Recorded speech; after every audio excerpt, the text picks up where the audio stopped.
Assalamualaikum warahmatullahi wabarakatuh. Mohon izin menjawab soal UAS, sebelumnya soal UTS juga, tentang analisis tax avoidance pada perusahaan batubara dari tahun 2020 sampai dengan 2024. Sini ada penyusunnya saya Yoga Kusuma, Immanuel Lapeban, dan Ruth Universitas Cyber Asia S1 PJJ Akuntansi. Oke, langsung saja. Apa sih latar belakang terjadinya avoidance dari perusahaan batubara? Yang pertama, sektor batubara yaitu sebagai kontributor besar ekonomi. Kita tahu sendiri pendapatan dari sektor batubara itu sangat besar untuk ekonomi. Yang kedua, ada dugaan praktik tax avoidance yang besar untuk menghindari perpajakan. Ada contoh juga dari kasus PT Adaro Energi. Di sini diduga melakukan penghindaran pajak dengan memindahkan laba ke anak perusahaan di negara-negara dengan tarif pajak rendah seperti Singapura dan Mauritius. Yang latar belakang selanjutnya itu regulasi Simbara dan global minimum tax, pengawasan rantai pasok dan pembayar PNBP secara digital dan terintegrasi. Rumusan masalahnya yaitu apakah ada praktik tax avoidance, yaitu upaya mengurangi pembayaran pajak dengan cara yang masih sesuai dengan aturan namun dapat merugikan negara. Yang kedua, ada faktor-faktor apa saja yang mempengaruhinya. Yang pertama ada tingkat keuntungan perusahaan, profitabilitas, jumlah utang atau leverage, jumlah aset tetap, capital intensity, dan adanya transaksi dengan perusahaan yang masih dalam satu grup atau transfer pricing. Efektivitas kebijakan pemerintah. Penggunaan sistem Simbara dan kebijakan pajak global yang mulai berlaku tahun 2024 bisa membantu mengurangi praktik penghindaran pajak di sektor batu bara.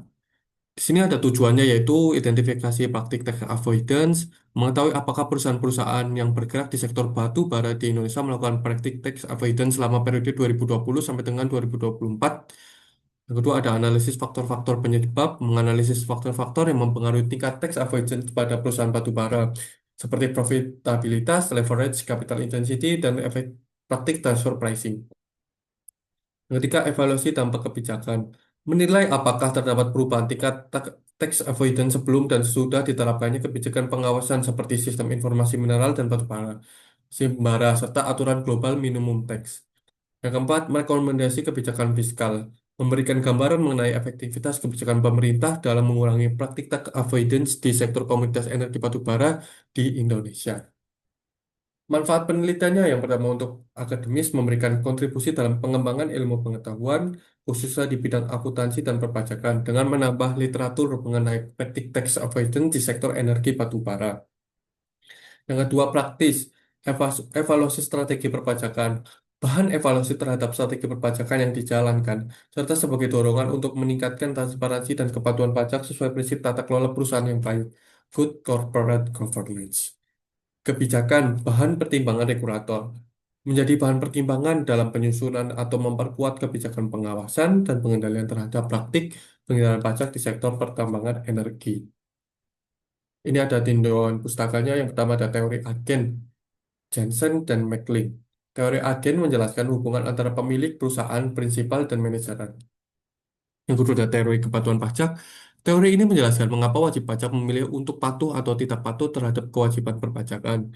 Yang ketiga ada konsep tax avoidance. Tax avoidance adalah upaya legal untuk mengurangi kewajiban pajak melalui perencanaan pajak agresif yang memanfaatkan celah hukum dan ketentuan perpajakan. Faktor-faktor yang mempengaruhi tax avoidance. Yang pertama ada profitabilitas atau ROA. Semakin tinggi laba, semakin besar potensi penghindaran pajak. Yang kedua ada leverage atau DER. Perusahaan dengan utang tinggi memiliki beban bunga yang dapat digunakan untuk mengurangi laba kena pajak. Kemudian ada capital intensity, perusahaan dengan aset tetap tinggi dapat memanfaatkan depresiasi sebagai pengurangan pajak. Ketika ada transfer pricing, transaksi antar perusahaan afiliasi memungkinkan manipulasi harga untuk mengalihkan laba ke negara berpajak rendah. Ini ada studi terdahulu, ada Frank tahun 2009 yang menyatakan bahwa perusahaan yang terlibat dalam agresivitas laporan keuangan juga cenderung melakukan tax avoidance. Adelanis and Richardson tahun 2012 menemukan bahwa struktur kepemilikan, leverage, dan ukuran perusahaan memiliki pengaruh signifikan terhadap tax avoidance di Australia. Selanjutnya ada Putri dan Jati tahun 2022, capital intensity dan leverage berpengaruh positif terhadap tax avoidance. Sedangkan profitabilitas justru menunjukkan hubungan negatif. Artinya perusahaan yang lebih untung cenderung lebih patuh pajak. Yang selanjutnya Nur Fadilah tahun 2023 nyatakan perusahaan batu bara cenderung melakukan penghindaran pajak melalui transfer pricing dan faktor-faktor seperti ROA, ukuran perusahaan, serta intensitas aset terhadap tetap menjadi variabel yang signifikan dalam mempengaruhi tingkat tax avoidance. Global Witness tahun 2019, laporan investigatif menyebut PT Darat Energi Tbk diduga melakukan pengalian laba ke Singapura dan Mauritius melalui anak perusahaan. Hipotesis penelitian yang pertama ada praktik tax avoidance terjadi. Perusahaan batubara di Indonesia melakukan praktik tax avoidance selama periode 2020 sampai dengan 2024. Untuk hipotesis 2 sampai dengan hipotesis 5, ROA, DER, capital intensity, TP, transfer pricing berpengaruh signifikan. Selanjutnya hipotesis genap, profitabilitas, leverage, capital intensity, dan transfer pricing secara simultan berpengaruh signifikan terhadap tax avoidance. Metode penelitian jenisnya yaitu kuantitatif, deskriptif, dan asosiatif. Penelitian deskriptif digunakan untuk menggambarkan tingkat tax avoidance perusahaan batubara, sedangkan pendekatan asosiatif digunakan untuk menganalisis hubungan antara variabel independen dan variabel dependen. Data sekunder, laporan keuangan tahun 2020 sampai dengan 2024, populasi perusahaan batubara di BEI, Bursa Efek Indonesia, sampel propulsif sampling. Variabel penelitian yaitu dependen dan independen. Yang untuk dependen sendiri diukur dengan menggunakan effective tax rate atau ITR atau cash effective tax rate atau CATR. Independen, profitabilitas X1 diukur dengan return on asset atau ROA, leverage diukur dengan debt to equity ratio, DER, dan capital incentive. X3 diukur dengan rasio aset tetap terhadap total aset. 4, transfer pricing, S4 diukur secara dummy. 1 jika ada transaksi afiliasi, 0 jika tidak ada. Teknik analisis data yang digunakan yaitu statistik deskriptif untuk menggambarkan karakteristik data tiap variabel, uji asumsi klasik termasuk uji normalitas, multikolinearitas, autokorelasi, dan heteroskedastisitas. Regresi linear berganda untuk menguji pengaturan simultan dan parsial variabel independen terhadap tax avoidance. Uji T untuk menguji pengaruh masing-masing variabel independen terhadap tax avoidance. Uji F untuk menguji pengaruh variabel independen secara simultan. Coefficient determinasi atau R2 untuk mengukur seberapa besar variabel-variabel independen dijelaskan oleh model.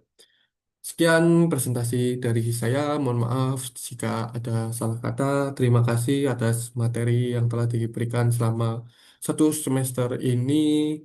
Terima kasih sekali lagi. Mohon maaf jika ada salah kata. Terima kasih. Wassalamualaikum warahmatullahi wabarakatuh.